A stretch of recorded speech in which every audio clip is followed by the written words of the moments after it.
They came from far away to search for a new beginning and a better life in the city. Anong napala nila? Let's watch. Tuwing panahon ng Kapaskuhan, mapapansin ang pagdagsa nila sa lungsod. Marurumi, mababaho, mangmang, mahilig manghingi. Minsan po naaawa ako, pero minsan din natatakot. O di mo alam kung ano ba talaga plano nila, kung gusto pa talaga nila mamalimos or gagawing masama, ganun. Wala, di ka na lang po sila pinapansin. Kung ituring sila'y pabigat sa lipunan. Malalakas naman sila, wala naman silang diferensya. Kaso nga lang, walang mga pinag-aralan yung mga yan. Sa hirap ng buhay, kaya sila nagkaganyan. Pero yan, pwede naman iligpit yan, ibabalik sa kanila.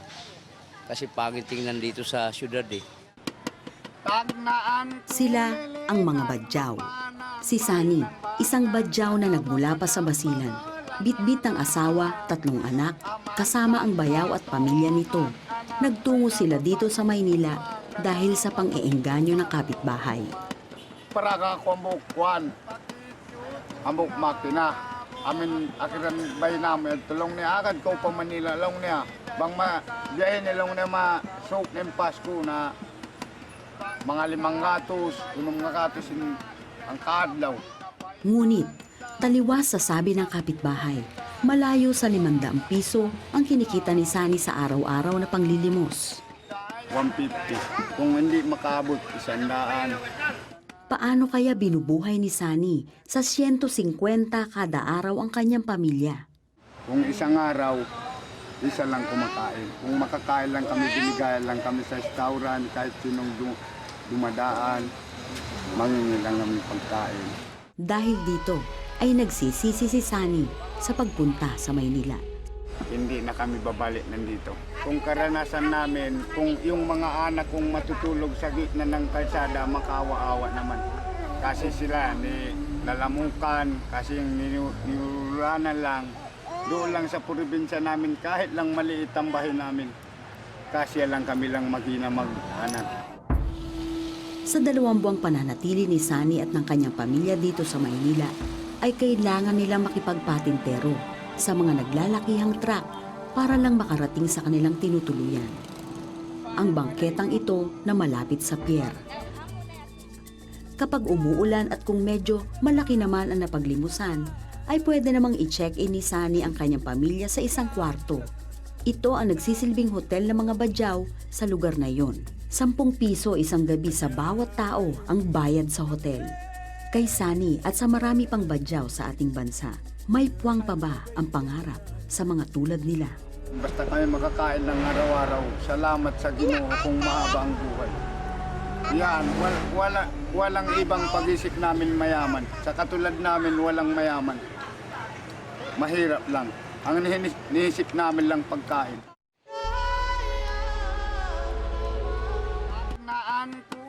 Sino ang magmamagandang loob? Sino ang magbibigay ng limos? Sino ang magbibigay pag-asa sa mga badyaw? Dapat tulungan sila ng gobyerno. Kasi member rin naman sila ng bansa, di ba? Dapat din silang bigyan ng pansin, ganun. Sa Batangas City, sa bayan ng Libho, ay natagpuan namin ang mag-asawang Albert at Ellen Santiago, kasama ang kanilang anak na babae. Dito, nagtayo sila ng kanilang munting tahanan, sa piling ng mga badyaw. Panawagan mula sa Diyos ang dahilan kung bakit sila napadpad sa lugar na ito. Nakita ko yung depravity ng lugar, ng mga tao, yung mga bata, very sickly. Maraming galis, maraming sugat, mabaho, walang anumang mga basic services. Wala silang identity, wala silang birth certificate, wala silang talagang pangalan. Hindi nga nila alam na sila ay Pilipino. Kami ang nagbigay ng mga pangalan at nagpa-mass registration kami. Sinoong na mag-asawa ang samot-saring hirap para lang maipadama sa mga katutubong badyaw ang pagkalinga at pagmamahal ng Panginoon. Hindi muna kami nangaral ng ebanghelyo. Ang mahalaga ay mawin muna namin. At ang una namin ginawa ay very basic nilang pangangailangan at very felt needs nila yung ang pinoprovide namin. At kuminsan naman talaga ay parang mauubos ang fruit of the Holy Spirit mo. Dahil kakaiba, gali nila, iba lang din sila. Maski nung panahon na yon, kinukulam nila ako nung iba. At ang tanging panangga ng mag-asawang Albert at Ellen sa lahat ng pagsubok na iyon ay So, dilid kami ng Panginoon manalangin ng manalangin. Pray and pray until something happens. Ano sabi ko, Lord, sabi ng mag-asawa, hindi kami makapapayag na ganito na lang ang buhay ng mga taong ito. at iyon na naging mitya ng pagbabago sa buhay ng mga katutubo. Tandang-tanda ko noon, alas 9 ng umaga, merong isang bata na sabi niya sa akin, Pastor, prayer meeting tayo. Hindi naman ako sabi ko, oh sige. Bumalik uli siya ng alas 3. Tapos sabi niya, nasa labas na bakod, Pastor, prayer meeting tayo. Sabi ko, oo na. Tapos balik siya ng bago mag alas 6, sabi niya, Pastor, kung ayaw mo mag-prayer meeting, tatawag ako. Kami magpi-prayer meeting. At nung umalis yung bata, bumalik siya, may kasama na sila, 8 lahat.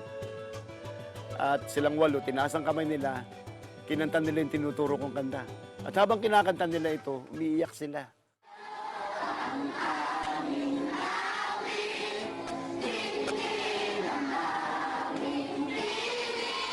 Ang prayer meeting na iyon na sinimulan ng ilang bata ay tila apoy na kumalat sa kanilang lugar.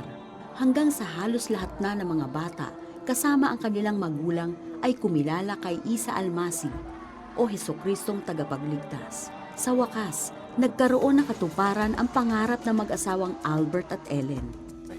Ilan po yung nag-aaral? Nasa 49. Pinupuri ko ang Panginoon na nakikilala ko si Kristo, marami nangyari. Gumaling ang aking sakit, magkaroon ng kapayapaan. So, gumanda na rin ang aming buhay dahil magkaroon ako ng anak na 4. Pang-5 na sa dodo. O puro nag-aaral sila. Ang dalawa kong anak, grade 2 at grade 1. Gusto ko sila maging pastor, missionary. Yun una-una ang pangarap ko. At saka isa pa, patuloy na lumalaki, may takot sa Panginoon. At noong December 24, 2004, isinilang ang Born Again Badjao Church sa Libho, Batangas. Iyon din ang kauna-unahan nilang pagdiriwang ng Hari Raya o Pasko sa mga Badjao. At makalipas ang 9 na taon, ang isa sa mga batang nagpasimuno ng prayer meeting sa kanilang lugar ay ganap ng dalaga at nag-aaral sa kolehiyo. Nag-aaral po ako ngayon sa Batangas State University. Ang course ko po ay Bachelor of Science in Elementary Education. Sabi po, ako daw po yung unang Badjao na makakatapos sa kolehiyo. Pangarap po na makatapos ako ng pag-aaral na isang araw maging isa akong professional na guro. At pangarap ko din na yung mga bata dito na sumunod sa aking yapak na ginagawa ngayon. Hindi po lahat ng sinasabi niyong Badjao na sinasabi niyong sakit ng ulo ng lipunan. Hindi po totoo yun kasi kahit sa amin, napakasakit po na malaman namin, marinig namin na sinasabi niyo yun sa amin. Makita niyo dito sa lugar namin, dito sa Libho, sa Badjao community na may pagbabago po. At hanggat hindi po nakakakilala sa Panginoon, hindi po maliligtas ang isang Badjao. Kung kayang baguhin ni Isa Almasi ang buhay ng mga Badjao sa Libho, Batangas, ay kaya rin niyang baguhin ang buhay ni Sani, ng kanyang pamilya, at lahat ng Badjao sa Pilipinas.